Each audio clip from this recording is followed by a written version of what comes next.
Halo teman-teman, selamat datang di podcast Ngobrol Manajemen. Aku Alvis, dan di episode kali ini kita akan membahas topik yang sering muncul di kampus maupun dunia kerja, yaitu struktur organisasi. Topik ini kelihatannya sederhana, tapi sebenarnya punya peran besar dalam menentukan apakah sebuah organisasi bisa berjalan dengan baik atau tidak.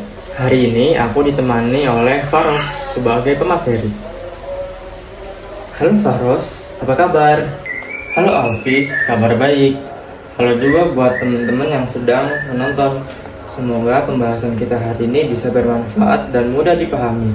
Oke, kita mulai dari hal yang paling dasar dulu. Menurut kamu, apa sih yang dimaksud dengan struktur organisasi?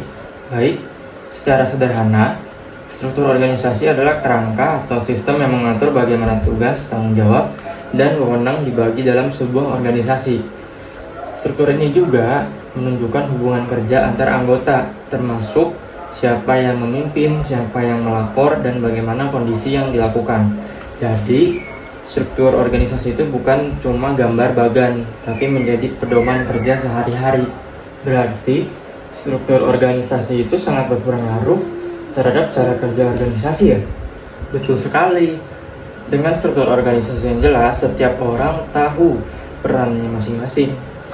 Mereka tahu apa yang harus dikerjakan, kepada siapa harus bertanggung jawab, dan bagaimana bekerja sama dengan bagian lain. Tanpa struktur yang jelas, organisasi bisa berjalan tidak terarah. Kalau struktur organisasi tidak diterapkan dengan baik, apa dampaknya? Dampaknya cukup serius. Pekerjaan bisa tumpang tindih, komunikasi antar bagian menjadi tidak efektif, dan pengambilan keputusan bisa berjalan lambat. Dalam jangka panjang, hal ini bisa menurunkan kinerja organisasi dan menghambat pencapaian tujuan. Menarik. Lalu, apa saja manfaat utama dari struktur organisasi? Manfaat struktur organisasi ada banyak. Yang pertama, itu membantu pembagian kerja menjadi lebih jelas. Kedua, mempermudah koordinasi dan komunikasi. Ketiga, memperjelas tanggung jawab dan wewenang. Keempat, meningkatkan efisiensi dan efektivitas kerja. Dengan struktur yang tepat, organisasi bisa bekerja lebih rapi dan profesional. Kalau kita ambil contoh di kehidupan sehari-hari, struktur organisasi bisa kita temui di mana saja. Banyak sekali contohnya. Di sekolah ada kepala sekolah, wakil, guru, dan staf.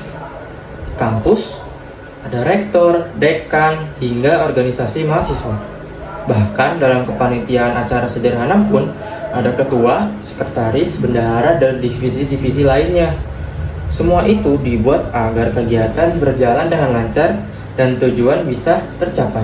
Berarti bisa dibilang tanpa struktur organisasi, sebuah kelompok akan sulit berjalan dengan efektif. Apakah benar? Iya benar. Struktur organisasi adalah pondasi utama. Tanpa pondasi yang kuat, organisasi akan mudah mengalami konflik, kebingungan peran, dan sulit berkembang. Struktur yang baik membantu organisasi menjadi lebih teratur, disiplin, dan siap menghadapi perubahan.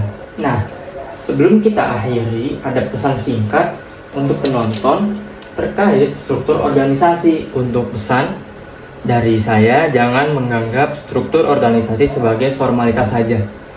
Pahami peran masing-masing dan jalankan tanggung jawab dengan baik. Karena keberhasilan organisasi sangat bergantung pada kerjasama semua anggota. Jadi tidak boleh ada yang tidak bekerja sama. Baik, terima kasih Faros atas penjelasan yang sangat jelas dan mudah dipahami. Semoga video podcast ini bisa membantu teman-teman memahami pentingnya struktur organisasi baik di lingkungan sekolah, kampus, maupun dunia kerja. Saya Alvis sebagai host, pamit undur diri. Sampai jumpa di episode berikutnya di podcast Ngobrol Manajemen.